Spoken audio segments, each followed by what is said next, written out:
Bonsoir à tous, bienvenue dans votre émission La Réunion Léla. On va parler livres, on va parler de Chantal Gaudens, on va en parler avec Koulsoum Lelibou dans Cosmo Réunionnais.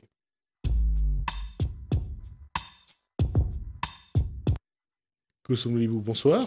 Bonsoir Jesmi, bonsoir Chantal. Chantal Gaudens, bonsoir également. Bonsoir. Alors, j'allais dire, qu'est-ce que nous avons au menu ? Alors, aujourd'hui... C'est pas parce que j'ai faim, hein, c'est parce que... D'accord. Parce qu'aujourd'hui, donc, on reçoit Chantal Gaudens.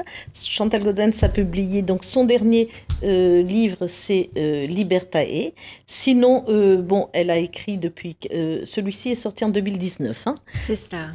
Et sinon, elle avait sorti le premier en 2011, l'Hibiscus chilien, et un recueil de poésie bilingue, puisque c'est écrit dans les deux langues, pardon. Oui, deux langues, c'est un petit peu...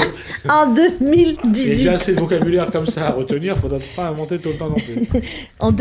En 2018. Alors, donc, qui est Chantal Gaudens? Donc, elle écrit. Hein, vous écrivez depuis un moment. Je vais m'amuser. Qui est Chantal Gaudens? Chantal Gaudens, c'est quelqu'un qui aime les mots, qui aime les livres et qui écrit. Alors, oui, c'est là où on voit la différence dans la communication. Dans le contexte actuel, quand on dit quelqu'un qui aime les mots, précisez. Le mot juste? Non, les mots M-O-T-S ou les mots M-A-U-X? Les mots qu'on trouve dans les livres. D'accord. Oui, donc, alors c'est une écriture qui nous emmène toujours en voyage, hein, qui transcende le réel, parce que donc alors on va commencer à parler du premier, l'hibiscus chilien. Alors avant de commencer à raconter l'histoire de Pascal et de Rodrigo, ce qu'on voit là sur la couverture, qu'est-ce que c'est? Qu'est-ce qu'on voit là sur cette couverture? On va essayer de montrer ça un peu mieux à la caméra, parce que on va essayer vraiment de faire un bon plan là-dessus. Parce que j'ai cherché, j'ai pas trouvé. Hein. Alors, la seule chose que j'ai pu remarquer, parce que c'est la première fois que je vois cette couverture, on a l'impression qu'il y a un coco-fesse au milieu. Pas du tout. D'accord, merci, excusez-moi. Pour trouver cet objet, il faut venir chez moi. Ah. Alors, on va donner l'adresse à tous les spectateurs qui voudraient aller chez Chantal Gaudens. Donc, c'est une sculpture en bois. C'est un pectoral, comment dire, une dimension plus grande que celle qu'on peut porter sur soi, que j'ai trouvé dans le marché à Angaroa, à l'île de Pâques. L'île de Pâques, oh, d'accord. Voilà. Donc, je cherchais, ou je pense que c'est lui qui m'a trouvé, quelque chose à ramener d'insolite. Alors, on va juste préciser l'île de Pâques, où ça se trouve. Alors, on va voir qui c'est autour de cette table, qui maîtrise un petit peu la géographie. Elle y a été, donc je pense qu'elle maîtrise. Alors, on va aller de l'Amérique du Sud. Oui, dans le Pacifique. Oui, c'est dans le Pacifique Sud. Ça se trouve entre le Chili et Tahiti. Ouais. Oui, c'est beau. Pourquoi? Parce que l'île de Pâques est connue, et très connue, pour ses moailles. Alors, moi je dis moailles, il y a d'autres noms. Bon, j'ai entendu moai, mais bon, je sais pas. D'accord. Ces grandes statues de pierre qui se dressent sur sur une hauteur au niveau des côtes, et qui sont des images aujourd'hui connues dans le monde entier. Qui restent mystiques aussi, parce qu'on se demande qui les a taillées. Alors, pour l'instant, ils disent que ça a été que le peuple qui était là donc a fini par disparaître parce qu'ils ont coupé tous les bois, donc ça a fait disparaître toute la faune, il n'y avait plus rien à manger, et que ceux qui ont pu partir sont partis et ceux qui sont restés sont morts. C'est les éléments qui donnent aujourd'hui, hein. Je ne sais pas du tout, je n'ai aucune certitude. Il y a plusieurs versions, mais qui détient la vérité? Oui, donc on ne sait pas. Donc c'est lors de votre voyage à l'île de Pâques que vous décidez d'écrire. Partez du Chili en avion sur l'île de Pâques? Oui. D'accord. Okay. C'est ce que je veux savoir. En petits avions. Non, non. C'est un avion, enfin, je ne connais plus. Oui, parce que j'ai Oui, vu, c'est un gros j'ai vu, avion. voilà, j'ai vu ça sur le. Il fait Santiago, Rapa Nui, Tahiti. Ah, d'accord. Ah oui. Donc, on a là l'histoire de Pascal et Rodrigo qui vont avoir un coup de foudre, mais avant de se connaître, ils ont déjà des histoires chargées. Enfin, Pascal, son père la renie un moment. Enfin, son père, qu'elle croit son père, parce qu'elle est adoptée. Et à un moment, elle lui dit, t'es pas ma fille. Mais comme ça clash. Ah, d'accord. Et donc là, elle s'effondre. Là, Biologiquement, c'est oui, pas sa fille. c'est pas D'accord, sa fille ok. biologique. Ouais. Et donc, au fur et à mesure, on va apprendre vraiment son histoire parce que sa mère ne lui raconte pas son histoire. Elle demande pas sa mère, elle se fâche, elle bout de pouf, elle se casse à Paris. Et c'est à Paris qu'elle va rencontrer donc Maria, cette Chilienne, handicapée moteur, qui va lui raconter aussi une autre histoire d'amour qu'elle a vécue avec Sergio. Mais vu les émeutes, alors je ne saurais pas raconter les émeutes historiques qui se sont passées donc au Chili, elle doit quitter le Chili. Alors, ces émeutes, c'est quelle époque? Parce que je veux savoir juste que je dois faire un lien avec Pinochet ou pas. Alors on est... Oui, D'accord. Oui, c'est ça. C'est ça. Oui, ce sont ces milices Mhm. qui viennent près de cette église et parce qu'il y a un rassemblement et qui commencent à fusiller tout le monde. Hein. Voilà, oui, c'est exactement ça. D'accord. Et donc, ensuite, c'est cette histoire de rencontres, retrouvailles, voilà, qui s'entremêlent. Là, vous êtes de la Réunion et j'allais dire quelque part, est-ce que c'est aussi cette envie de essayer de comprendre qui vous êtes? absolument. Oui. Quand Et qu'est-ce qu'il y a dans cette histoire qui fait que la quête de soi-même est si complexe? Parce que j'ai pas. Mais la façon dont ça a été présenté par Kozum, c'est il y a une complexité. Ah oui, très complexe. Et encore, j'ai pas tout expliqué, tous les enchevêtrements qu'il y a. C'est être humain, c'est complexe. Oui, parce qu'on provient de cultures opposées, différentes, mais on est une unité qui contient plusieurs entités. Cette terre réunionnaise, cette terre qui est la vôtre, qui est la nôtre, qu'est-ce qui est complexe pour vous? C'est de regarder cet ensemble et de dire que j'en fais partie, mais en même temps, je suis différent. C'est cela. J'en fais partie et je suis différente parce que je proviens de différences. Oui, bien sûr. Ouais. Ah oui. L'assemblage de cette population réunionnaise qui est celle d'aujourd'hui, avec ceux qui sont venus de métropole, ceux qui sont venus d'Afrique, d'Asie, de voir cette évolution, on est vraiment en quête de quelque chose qu'on ne comprend pas. Oui, parce que personne ne nous le dit. Oui, les non-dits. Les non-dits. C'est ça, les silences et les non-dits des familles. C'est vrai que, et même, bon, après, on ne peut pas leur en vouloir parce que certains ne savent même pas exactement de quelle région d'Inde ou de quelle région ils viennent. Hein. Parce que là, on a posé la question, lorsqu'on parle d'esclavage, de toutes ces personnes qu'on a amenées de force à La Réunion et qui n'avaient plus de racines. Mais il y a une chose qu'on n'a pas fait, c'est que même si c'est possible pour nos Yab à La Réunion, Oui, ont vécu cette histoire différemment, parce qu'il n'y a pas eu la même violence, non. mais il y a eu la même indifférence. Oui. Parce que ceux qui sont arrivés ont trouvé la place qu'on a bien voulu leur laisser. Et j'allais dire, les héritiers de ces personnes, Oui. aujourd'hui, sont un petit peu dans cette même posture. Qui je suis? Oui. Quelles sont mes racines? Quelle est mon histoire? Exact. Et c'est celle-là aussi, ces questions-là aussi. Absolument. Mais mon questionnement a donné naissance à Libertinae. Oui. Dans Libertinae, je raconte l'histoire de mon aïeul, de la personne qui m'a donné mon nom aujourd'hui. Oui. Oui. Et ça pose quand même la question. Elle était d'ici? Oui, oui, c'est une histoire. Ou elle vient de quelle région de métropole? Ah non, non, non, Non, c'est une esclave. Oui. Ah, d'accord. Libertinae, ça veut dire à une affranchie. Oui, en latin. D'accord. Ouais. Donc, elle était noire. Oui, elle était noire. D'accord. Et c'est qui augmente encore cette complexité. Oui.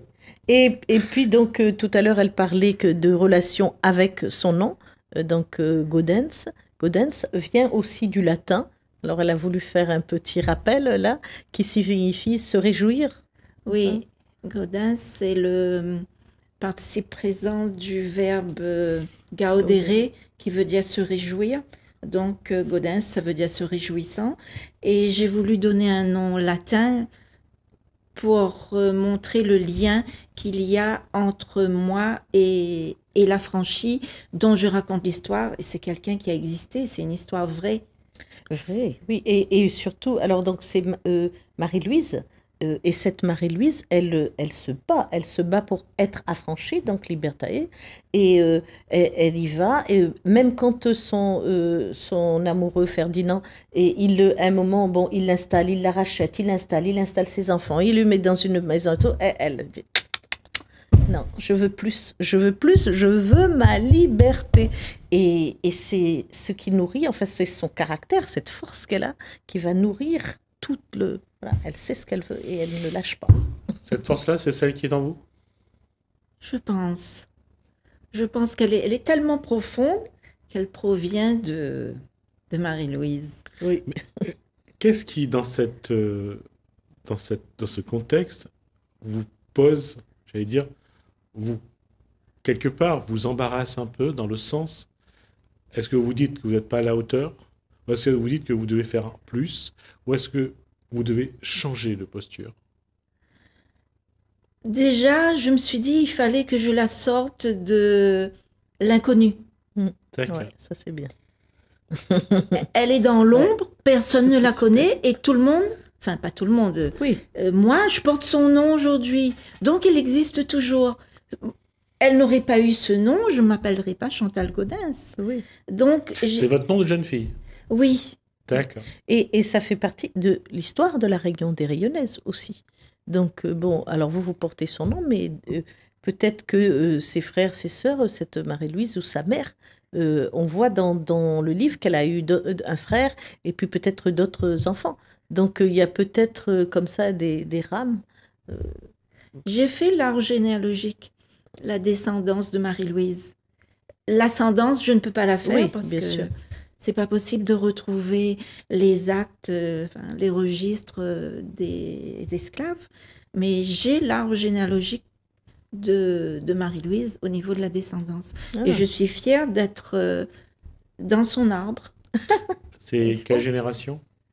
Alors, elle est la mère de mon arrière-grand-père. D'accord. La mère de votre arrière-grand-père. Donc, vous êtes C'est pas si loin. 2, Non, 3, c'est pas si loin. 4, 5e génération. Voilà, mon arrière-grand-père, il est né esclave. D'accord. Et elle appartenait à quelle famille? Il faut que je donne le Non, véritable nom. Non, oui. De toute façon, là, on est en train de parler d'histoire. On n'est Oui. pas en train de faire un procès. Donc, Oui. voilà. On sait très bien que les esclaves appartenaient à des familles, Oui. comme oui. ça, la famille Villèle ou comme Oui. d'autres. Non, elle appartenait à la famille Ducastin. D'accord. Et avant la famille Ducastin, elle appartenait à la famille de Barnaval. D'accord. Oui. Et ça montre bien. C'est-à-dire que vous avez au moins là un point de départ. Et c'est ça que je trouve intéressant dans la démarche que vous faites. Bah oui. C'est-à-dire que tout est lié entre l'hibiscus chilien et Libertinae. Quand j'ai écrit l'hibiscus chilien, à un moment, j'ai posé mon crayon et je me suis dit, mais Chantal, tu es très forte. Aller inventer l'histoire de personnages qui n'existent pas. Mais toi, tu sais qui tu es? Tu sais pas. Alors, va chercher qui tu es. Donc, c'est à ce moment-là que j'ai fait ma généalogie, en croyant naïvement que j'allais rencontrer un monsieur Gaudens qui était arrivé de France sur un bateau. Et quand j'ai découvert que Gaudens, eh ben non, c'était une esclave qui était affranchie et on lui a donné le nom Gaudens parce que cette année-là, c'était la lettre G. Oui, là, ça tombe. Oui, on tombe un peu, ouais. Et en cherchant, en trouvant les actes et tout, je me suis dit, mais j'ai pas le droit de la laisser dans l'ombre. Bien Il faut sûr. que je raconte son histoire. Je lui dois ça. Exactement. c'était impératif. Ah bah oui. Et ça nous régale. C'est que je trouve magnifique, c'est ce parallèle que vous avez créé avec elle. Ouais. Et c'est ça qui conduit à ces deux ouvrages, c'est que vous vous êtes identifié à elle. Absolument. Cette force qu'elle a, parce que Marie-Louise, c'est quand même elle est forte de caractère, hein. Elle dit rien comme ça, elle baisse la tête devant Vincent, le commandeur et tout, mais on sait que elle baisse la tête, mais dans son esprit, ça tourne, hein. Elle reçoit ses coups de Chabouk. de Chabouk, mais elle continue à se dire non, je vais aller le rencontrer en cachette quand même, ce blanc que j'aime, Oui. et voilà ce que je vais faire de ma vie. Je veux pas être comme ma mère qui évidemment se fait accuser de tout, qui va où la rivière là où ça commence avec ils sont à la rivière en train de laver le linge et puis elle se bagarre parce qu'il l'appelle l'impératrice. Donc ça c'est déjà un nom fort aussi, hein. Oui, mot parce que fort. c'est le moment où Napoléon, il épouse Marie-Louise. Ah oui, d'accord, c'est un rappel. Ah ouais, j'avais pas remarqué. Et donc là, l'impératrice, et voilà, ils se bagarrent, le linge part, il y en a une qui meurt, ça fait toute une histoire au début là, et c'est violent quoi, parce qu'elle se fait convoquer et ceci et cela. Ah, c'est une force, hein. Et cette question, je la pose à tous ceux qui regardent et à tous les Réunionnais, bien sûr, parce qu'on est à La Réunion. C'est dur de porter cet héritage du passé. Moi, je ressens une fierté. Oui, mais... Je suis désolé, mais je vais aller au bout de la question. Oui, mais... Je vous écoute. Oui, c'est très dur parce que on ne sait pas, on n'est pas là pour juger l'histoire. Bah non. On ne sait pas comment on aurait réagi si on vivait à ce moment-là. Mais je prends l'histoire telle qu'elle et je me dis, je suis descendante de Marie-Louise, je porte son nom, c'est une réalité. Je suis fière d'elle. Oui, Mais on se pose la question toujours de savoir si ça avait été autrement. Ah oui. Est-ce que notre vie n'aurait pas été meilleure? C'est sûr. Alors, entre les deux romans, il y a ce recueil de poésie. Bon, là aussi, quand elle disait qu'elle aimait les mots. Non, il n'y a pas seulement les mots. Si on regarde comment elle travaille, Chantal Gaudens, regardez cet arbre et regardez ces différents troncs qui s'élèvent du sol, qui sort de la terre. Donc on voit aussi les racines et puis cette bel arbre que ça donne. Oui. C'est une façon de voir l'héritage de manière positive aussi. Là, c'est Marcotte, pied de... Cœur. Voilà. Donc, c'est pourquoi je disais ça, c'est bien. Je trouve que chacun doit projeter ce qu'il ressent, sa façon de voir les choses, et puis ce lien qu'on a avec notre passé, parce que c'est un lien. Oui. C'est drôle. Bien sûr. On dit toujours qu'on ne vit pas dans le passé. C'est vrai, il ne faut pas vivre dans le passé. Mais on est toujours lié à son passé. Elle nous accompagne. Le passé nous accompagne tout le temps. Et cette phrase bateau qui est toujours formidable à dire, le passé, c'est notre meilleur présent. Oui. Mais parfois, c'est un présent qui nous embête, qui nous pose... Mais qui nous trouble et que des fois, on n'arrive pas à expliquer. Et puis, des fois, on a du mal à expliquer aussi et à se positionner soi-même par rapport à ce... Oui. Et ça, c'est intéressant. Pourquoi? Parce que généralement, lorsqu'on parle de tradition, on parle des hindous, dans la façon de faire. On parle des malgaches, qui ont un très fort lien avec... Mais de parler de quelqu'un qui aujourd'hui est comme Chantal Gaudens, qui est une créole de la Réunion, un yab de la Réunion, mais c'est pas la même chose. On a toujours dit que c'est ceux qui font sorcier, c'est les Malbas, Oui. c'est Et puis les Africains. Et puis cette communauté yab est presque invisible jusqu'alors. Hein. Maintenant, elle commence à avoir une visibilité, mais elle est presque invisible. On va parler de comment sont arrivés les Malgaches, comment sont arrivés les autres ethnies. Alors, juste une parenthèse pour les Yab à La Réunion. Faut savoir que les métropolitains qui sont venus à La Réunion un peu avant et après l'abolition de l'esclavage, c'est pas non plus ce qui était le haut du panier. Non. On envoyait de métropole, les gens à La Réunion, sont ceux qu'on ramassait sur le trottoir, sont ceux qu'on enlevait dans les prisons, dans les hôpitaux. C'est ça qu'on envoyait à La Réunion. D'ailleurs, c'est quelque chose que on est conscient. Quand on a comme ascendants des esclaves, des gens qui n'ont pas été la crème de la société, quelque part, on porte aussi ça.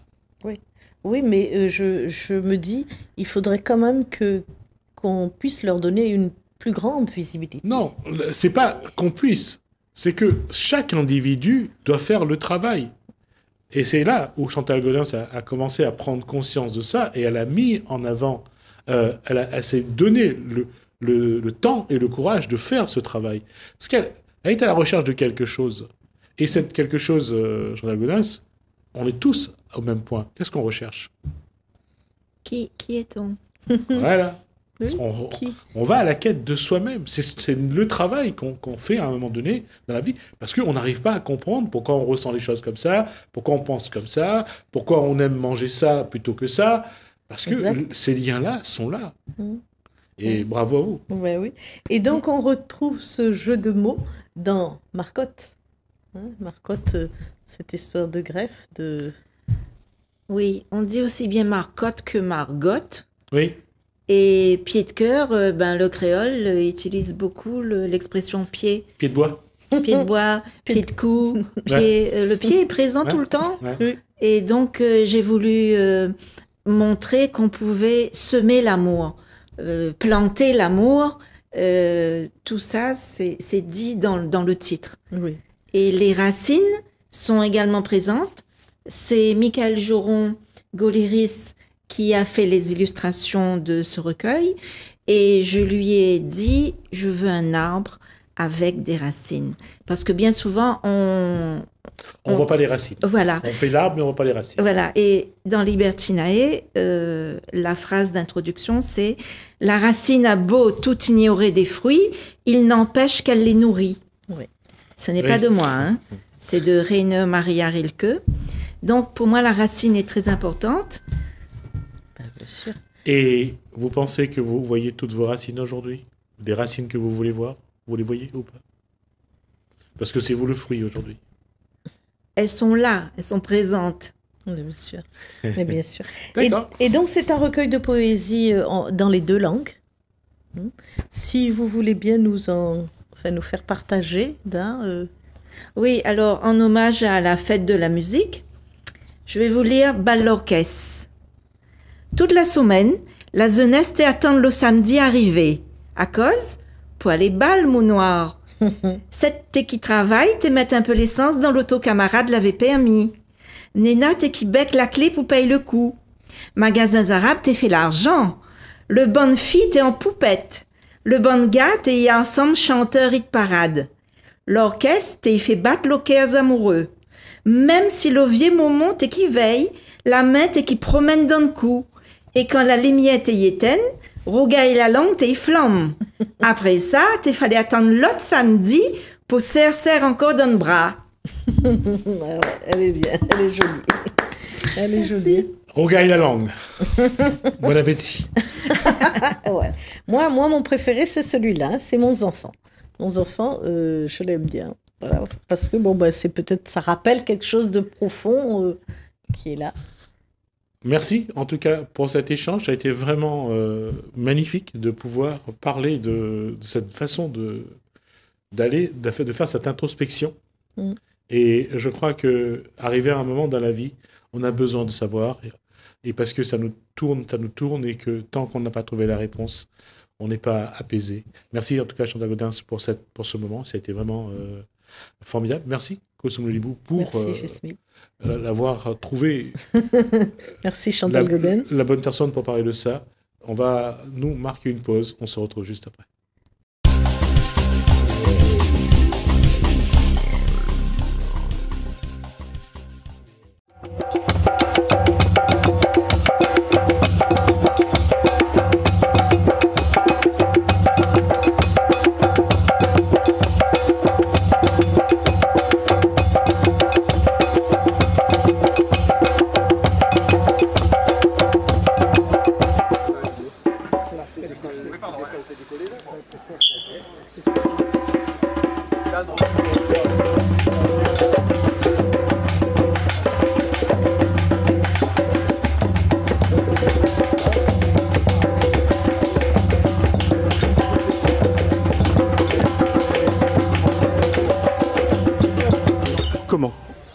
arbitre et comment on met les points donc, dans un combat de croche? Alors vous avez un arbitre qui est sur le tapis, qui indique avec un manchon bleu et un manchon rouge qui a marqué un point.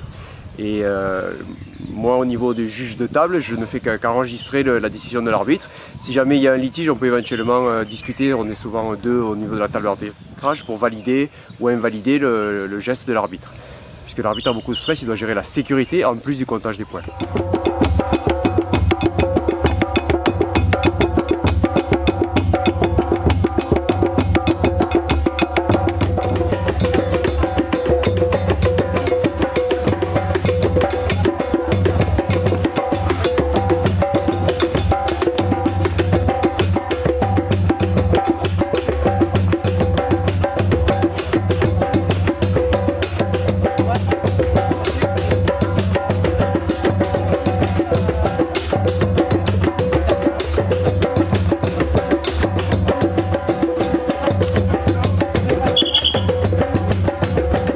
Les règles sont assez simples, c'est chaque amenée au sol, chaque projection rapporte un point.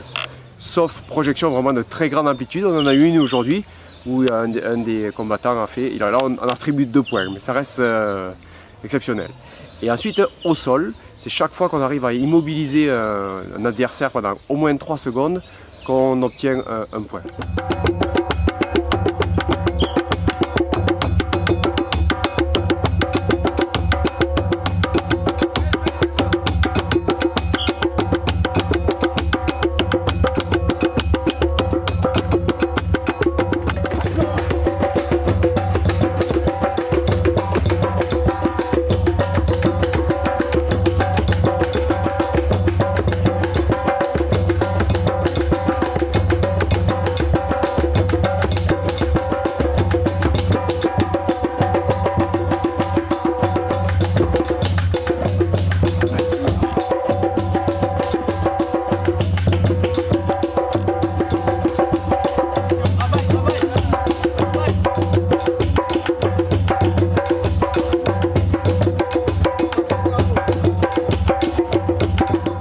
À quel moment on a 2 points?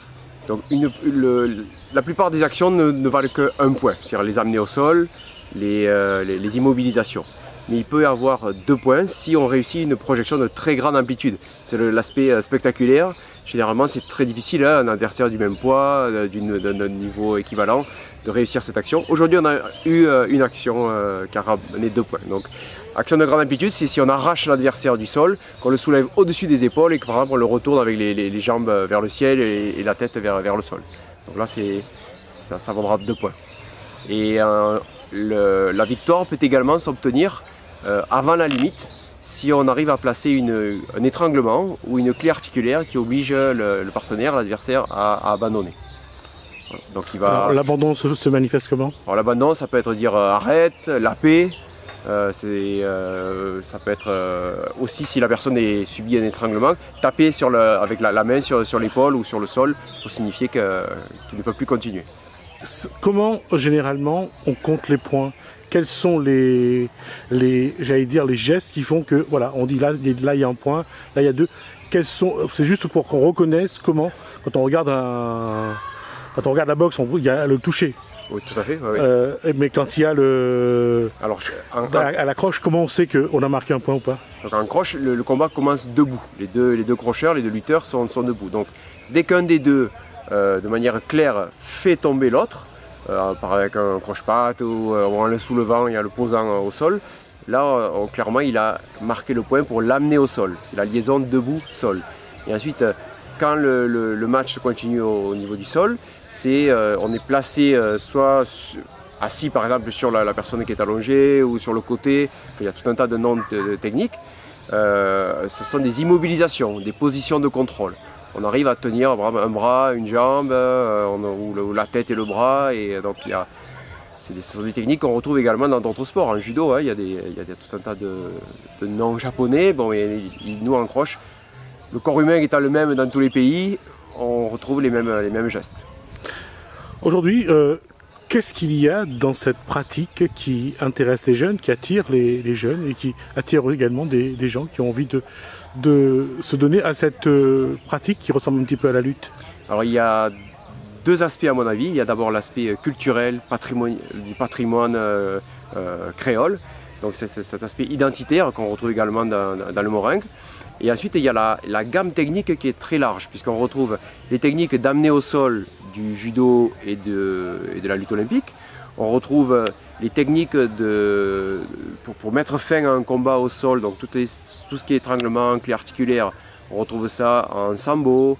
D'ailleurs aujourd'hui il y avait des samboïstes. On retrouve ça en jiu-jitsu brésilien.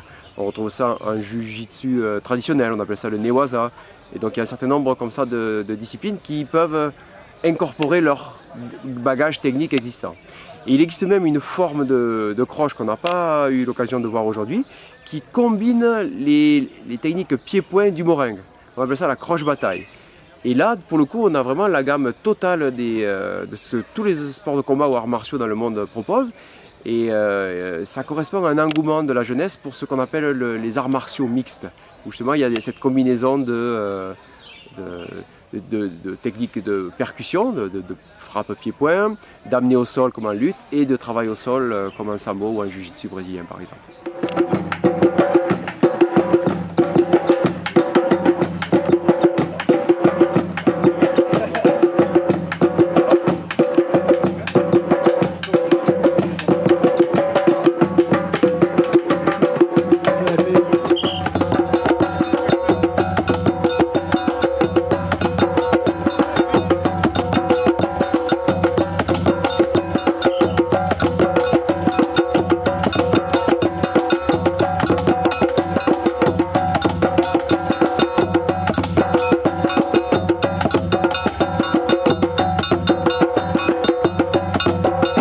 Aujourd'hui, qu'est-ce qu'il y a dans cette pratique qui intéresse les jeunes, qui attire les jeunes et qui attire également des gens qui ont envie de se donner à cette pratique qui ressemble un petit peu à la lutte? Alors il y a deux aspects à mon avis. Il y a d'abord l'aspect culturel, du patrimoine créole. Donc c'est cet aspect identitaire qu'on retrouve également dans le moringue. Et ensuite il y a la gamme technique qui est très large, puisqu'on retrouve les techniques d'amener au sol du judo et de la lutte olympique. On retrouve les techniques pour mettre fin à un combat au sol, donc tout ce qui est étranglement, clé articulaire. On retrouve ça en sambo. D'ailleurs aujourd'hui il y avait des samboïstes. On retrouve ça en jiu-jitsu brésilien. On retrouve ça en jiu-jitsu traditionnel. On appelle ça le newaza. Et donc il y a un certain nombre comme ça de disciplines qui peuvent incorporer leur bagage technique existant. Et il existe même une forme de croche qu'on n'a pas eu l'occasion de voir aujourd'hui, qui combine les techniques pied-point du moringue. On appelle ça la croche bataille. Et là, pour le coup, on a vraiment la gamme totale de ce que tous les sports de combat ou arts martiaux dans le monde proposent. Et ça correspond à un engouement de la jeunesse pour ce qu'on appelle les arts martiaux mixtes, où justement il y a cette combinaison de techniques de percussion, de frappe pied-point, d'amener au sol comme en lutte et de travail au sol comme en sambo ou en jiu-jitsu brésilien par exemple. Qu'est-ce qui différencie le moringue de la croche?